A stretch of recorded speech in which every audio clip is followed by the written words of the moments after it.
Good morning all of you. आज की class को स्टार्ट करने के पहले मैं फिर से एक बार अपील कर रहा हूं आप लोगों से कि अभी तक जो लोग भी हमारे कॉलेज के यूट्यूब चैनल से नहीं जुड़ पाए हैं उन तक आप लोग हमारे कॉलेज का जो यूट्यूब चैनल है शेयर कीजिए, ताकि वे स्टूडेंट्स भी जो अभी तक इस चैनल से दूर हैं इस चैनल से जुड़ सके और जो भी सिलेबस को कंप्लीट कराया जा रहा है वो अपने सिलेबस को कंप्लीट करने का कार्य आसानी से कर सके।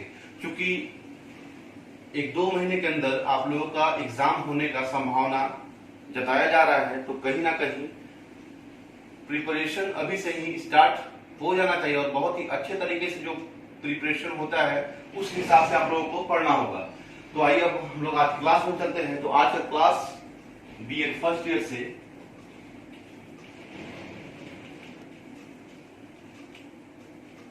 Paper C3 learning and teaching अधिगम और शिक्षण पेपर C3 को हम लोग डिस्कस करेंगे। और आज की क्लास में एक नए टॉपिक को हम लोग डिस्कस करेंगे, जिस टॉपिक का नाम है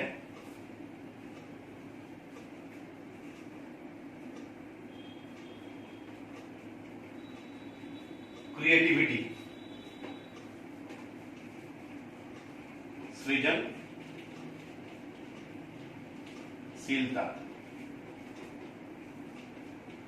जिसे हिंदी में सृजनशील या सृजनशीलता कहते हैं।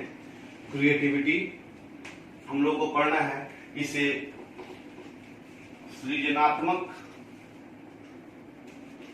या सृजनात्मकता भी बोलते हैं। तो हमें इसी टॉपिक को आज डिस्कस करना है और बहुत ही कम समय में हम लोग इसके कॉन्सेप्ट को समझने की कोशिश करेंगे।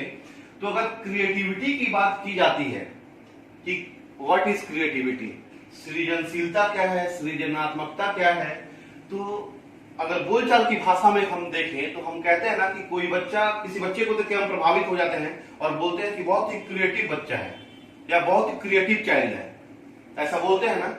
तो ऐसा क्यों बोलते हैं? ऐसा इसलिए बोलते हैं कि वो बच्चा बहुत ही कम समय में किसी नए चीज का खोज कर देता है। तो क्रिएटिविटी का अगर शाब्दिक अपने शब्दों में हम लोग उसे बयान करें कि सृजनात्मकता क्या है, सृजनशीलता क्या है, तो अगर सृजनशीलता की बात करें तो हम सबसे पहले क्या करेंगे, इसे 2 भागों में डिवाइड करेंगे। तो एक में क्या आ गया, सृजन, और इसी सृजन से सृजनशीलता की उत्पत्ति हुई है। तो क्रिएटिव, इसी सृजन से सृजनशीलता या सृजनात्मकता की उत्पत्ति हुई है। और हम लोग सामान्य भाषा में अगर बात करें तो हम लोग कह सकते हैं कि जब कोई भी कुछ नया करे उसी को सृजनशीलता कहते हैं। किसी नए खोज को या किसी नए उत्पत्ति को सृजनशीलता का नाम दिया गया है। तो अब इसे हम लोग देखेंगे कि इसका वास्तविक परिभाषा विद्वानों के द्वारा क्या दिया गया है। तो अगर सृजनात्मकता की बात की जाए तो हम कह सकते हैं कि सृजनात्मकता व्यक्ति की उस क्षमता को कहा जाता है जिससे वह कुछ ऐसी नई चीजों, रचनाओं या विचारों को पैदा करता है, जिससे वह कुछ ऐसी नई चीजों, रचनाओं या विचारों को जन्म देता है जो नया होता है एवं जो उसे पहले से जिसकी जानकारी नहीं होती है। यानी कि हम कुछ ऐसा चीज, कुछ ऐसा रचना या कुछ ऐसा विचार दे दे इस दुनिया को जो कि नया नया है और आज से पहले ऐसा विचार ना कोई दिया है, ना मैंने दिया है और ना ही मेरे दिमाग में ये बात थी। तो कोई नए चीज का खोज ही क्रिएटिविटी का नाम होता है।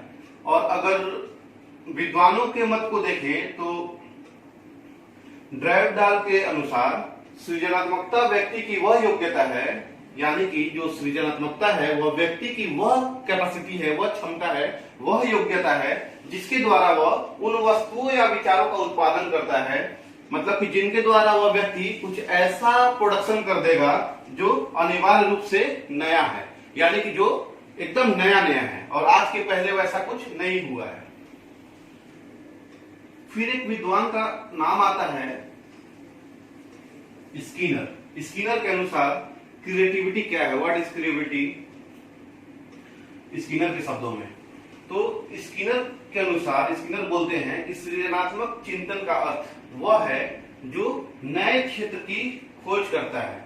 यानी कि स्किनर का ये मत है कि सृजनात्मक चिंतन वह है जो किसी नए क्षेत्र का खोज करता है और नए निरीक्षण करता है और नई भविष्यवाणी करता है और लास्टली नए निष्कर्ष को निकालता है। यानी कि कुछ नया कंक्लूजन इस दुनिया को दे देता है, या कुछ नए क्षेत्र का खोज कर देता है, या कुछ नया निरीक्षण करता है, या कुछ नया भविष्यवाणी कर देगा इस दुनिया के ऊपर। तो सामान्य शब्दों में या दूसरे शब्दों में, हम सिंपल शब्दों में बोल सकते हैं कि क्रिएटिविटी वह है जो कि कुछ नया इस दुनिया को दे दे। कि सृजनात्मक का प्रकृति क्या है, नेचर ऑफ क्रिएटिविटी। तो जो हमारा चैप्टर है क्रिएटिविटी, जो हमारा चैप्टर क्रिएटिविटी है, इसके अंदर जो टॉपिक हम लोग अभी डिस्कस करेंगे वो है नेचर ऑफ क्रिएटिविटी। यहाँ नेचर की बात हो रही है, नेचर ऑफ क्रिएटिविटी यानी कि सृजनात्मकता की प्रकृति, प्रकृति की बात हो रही है कि अगर सृजनात्मकता है तो उसकी प्रकृति क्या है। तो उसे हम बिंदुवार समझेंगे। तो जो पहला प्रकृति है वह है कि सृजनात्मकता सार्वभौमिक होती है। यानी कि जो सृजनात्मकता है, जो क्रिएटिविटी है, वो यूनिवर्सल होती है। थोड़ा बहुत कमोवेश सारे दुनिया के सारे लोगों में थोड़ा बहुत होती ही है। इसीलिए कहा गया है कि क्रिएटिविटी जो है वो सार्वभौमिक यानी कि यूनिवर्सल होती है।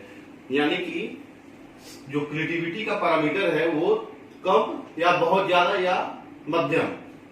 इस संसार में ऐसा कोई व्यक्ति नहीं होगा जिसके अंदर क्रिएटिविटी नहीं होगी। हाँ, ये हो सकता है कि कोई व्यक्ति बहुत ही ज्यादा क्रिएटिव है और कोई व्यक्ति बहुत ही कम क्रिएटिव है और कोई व्यक्ति मिडिल रो में क्रिएटिव है। तो क्रिएटिविटी जो है सार्वभौमिक होती है। उसके बाद है सृजनात्मकता योग्यता प्रकृति प्रदत्त है। यानी कि जो सृजनात्मकता है और सृजनात्मकता की जो योग्यता है वो सभी लोगों के अंदर होती है, किंतु प्रशिक्षण या शिक्षण द्वारा, ट्रेनिंग देके या टीचिंग कराकर, मतलब प्रशिक्षण देकर या शिक्षा प्रदान करके जो ये क्रिएटिविटी की बात है उसको हम लोग डेवलप कर सकते हैं, उसको और भी ज्यादा विकसित कर सकते हैं। और जब विकसित कर देंगे तो वही बच्चा और भी ज्यादा क्या हो जाएगा, क्रिएटिव हो जाएगा, नया नया चीज सोचने लगेगा। अगर अभी के समय में कोई बच्चा अगर 40% सोच पा रहा है और अगर हम उसे प्रॉपर ट्रेनिंग दे दें या शिक्षा प्रदान कर दें उसके ऊपर, सृजनात्मकता के ऊपर, तो कहीं ना कहीं उस बच्चे का जो 40 का रेटिंग स्केल है वो बढ़ के 60-70 एकदम होना ही है। तो इसीलिए कहा गया है कि सृजनात्मकता जो है योग्यता प्रकृति प्रदत्त है, परंतु प्रशिक्षण या शिक्षा द्वारा उसे और भी विकसित किया जा सकता है। उसके बाद है कि सृजक वह व्यक्ति है, यानी कि जो क्रिएटिविटी की बात हो रही है इसमें उस व्यक्ति को दिया जा रहा है कि जो अपने अहम को, यानी जो अपने ईगो को, जो अपने एटीट्यूड को प्रकट करता है। यानी कि उसमें क्या होगा, जैसे अगर कोई बच्चा किसी चीज को डेवलप कर दिया, किसी चीज का खोज कर दिया, तो उसमें अहम की भावना होनी चाहिए। वह बोलेगा कि यह मेरी रचना है या ये मेरा किया हुआ है या इस समस्या का निदान मैंने किया है। तो जो अहम वाली बात है वो फीलिंग उसमें होनी चाहिए। उसके बाद है कि सृजनात्मक चिंतन बंधा हुआ चिंतन नहीं है। ये बात भी सही है कि जो क्रिएटिविटी का चिंतन है वो बंधा हुआ चिंतन नहीं है, वो बहुत ही विकसित रूप से उसमें चिंतन किया जाता है। तो जो सृजनात्मक चिंतन बंधा हुआ चिंतन नहीं है, ये बोला जा रहा है, वो इसलिए बोला जा रहा है क्योंकि इस चिंतन में जो क्रिएटिविटी की चिंतन है, जो हम लोग सोचते हैं, उसमें हम लोग लिमिटेड नहीं सोचते। उसमें हम लोगों के सोचने का जो नजरिया है वो बहुत सारे क्षेत्रों पे हो सकता है। और इसमें हम लोग संकुचित दिमाग से नहीं सोचते हैं कि अगर हम लोग संकुचित दिमाग से सोचने लगेंगे तो सृजनात्मकता की जो बात है ये पूरा होगी नहीं। उसके बाद है क्षेत्र अत्यंत व्यापक है। ये भी बात सही है कि जो क्रिएटिविटी का क्षेत्र है वो माइक्रो लेवल पे है, माइक्रो लेवल पे नहीं है, वो व्यापक रूप से है। क्योंकि जो क्रिएटिविटी का क्षेत्र है उसमें विभिन्न क्षेत्र शामिल होते हैं, जैसे इसमें वैज्ञानिक आविष्कार आते हैं, जैसे जो हमारे इसरो के मेंबर हैं उन्होंने जो चांद पे यान भेजने का काम किया है, चांद पे जो प्लेन भेजने का काम किया है, तो इसे वैज्ञानिक आविष्कार हम लोग मान सकते हैं। और इसी वैज्ञानिक आविष्कार में ये भी आएगा जो कोविड-19 का वैक्सीन खोजा जा रहा है वो भी इसी वैज्ञानिक आविष्कार में आएगा। फिर कविता कहानी, तो जैसे हरिवंश राय बच्चन या रामधारी सिंह दिनकर या कोई भी अभी के भी जो लेखक हैं, कोई कविता या कहानी को लिखते हैं, कोई नाटक, किसी नाटक को लिखते हैं जो नाटक आज से पहले कभी नहीं लिखा गया है और आज उसे नया नया लिखा जा रहा है, तो वो भी सृजनात्मकता में ही आता है। और उसके साथ साथ जो नृत्य संगीत या चित्रकला यानी कि जो नाच गान और चित्रकला यानी कि चित्र बनाने का काम, शिल्पकला यानी कि मूर्ति बनाने का काम, या राजनीतिक और सामाजिक संबंध बनाना, इस क्रिएटिविटी में राजनीतिक और सामाजिक संबंध भी शामिल है। उसका उदाहरण मैं देता हूं अभी। और इसलिए भी कहा गया है कि जो सृजनात्मकता का क्षेत्र है वो अत्यंत ही व्यापक है। अब हम आते हैं राजनीतिक और सामाजिक संबंध पे। तो इस पे अगर इसका उदाहरण हम लोग देखें, जो सृजनात्मकता की बात कही गई है और इसका उदाहरण अगर हमें देखना है तो हम लोग कह सकते हैं कि राजनीतिक और सामाजिक संबंध में सृजनात्मकता की बात अगर हमें एग्जाम्पल से देखना है तो हम देख सकते हैं कि अभी हाल फिलहाल में कुछ एक स्टेट में जहां पे पहले से कांग्रेस की सरकार थी, ठीक है, वहां पे बीजेपी का गवर्नमेंट हो गया। कैसे हो गया? क्योंकि गृह मंत्री जो होम मिनिस्टर थे और बीजेपी के तत्कालीन अध्यक्ष थे उस समय, उन्होंने राजनीतिक संबंध अपना मजबूत किया और किसी भी तरीके से अपने सरकार को वहां पे बनाने का काम किया। ठीक उसी प्रकार मुंबई विधानसभा चुनाव के दौरान मैंडेटरी तो था कि बीजेपी और शिवसेना बनाए, लेकिन हुआ क्या, शिवसेना कांग्रेस के साथ मिलके नया गठबंधन बना के, और उसमें शरद पवार का भी पार्टी था, नया गठबंधन पहला बार बना के वहां पे सरकार बन गया और शिवसेना के मुख्यमंत्री बन गए, जो कि पहले बीजेपी के साथ खड़े हुआ करते थे। तो ये है क्रिएटिविटी, कुछ नया कर दिखाने का जुनून, कुछ नया खोज लेने का जुनून, इसे ही क्रिएटिविटी का नाम दिया गया है। उसके बाद है सृजनात्मकता आंशिक व पूर्ण दोनों हो सकता है। ये भी बात सही है कि सृजनात्मकता अगर हम किसी चीज की खोज कर रहे हैं तो ऐसा नहीं है कि एकदम 100% आप खोज लिए हैं उस चीज को। उसमें ये भी हो सकता है कि उस चीज को हम लोग आंशिक रूप से खोज पाए, या ये भी हो सकता है कि उस चीज को पाने में हम लोग 100% सफल हो जाएं। तो जो क्रिएटिविटी है वो आंशिक रूप से भी हो सकता है और पूर्ण रूप से भी हो सकता है। तो इस प्रकार से हम लोगों ने नेचर ऑफ क्रिएटिविटी को देखा कि सृजनात्मकता की प्रकृति क्या है, और ये टॉपिक जो है फाइनल डिस्कस हो चुका है। चलो, तो मैं आशा करता हूं कि जो नेचर ऑफ क्रिएटिविटी है वो उसका कॉन्सेप्ट क्या है आप लोग बहुत ही अच्छे तरीके से समझ चुके होंगे। अब जो नेक्स्ट क्लास हम लोगों का होगा, जो हम लोगों का नेक्स्ट क्लास होगा वो भी क्रिएटिविटी के चैप्टर से ही एक अच्छा सा टॉपिक होगा जिसके ऊपर हम लोग डिस्कस करेंगे। और एग्जाम के पॉइंट ऑफ व्यू से जो क्रिएटिविटी चैप्टर है वो बहुत ही इंपॉर्टेंट है। जो नेक्स्ट क्लास होगा हम लोगों का, जो भी आगे नेक्स्ट क्लास होगा, उसमें जो क्रिएटिविटी चैप्टर है उसके अंदर हम लोग नेक्स्ट क्लास में डिस्कस करेंगे दो टॉपिक को।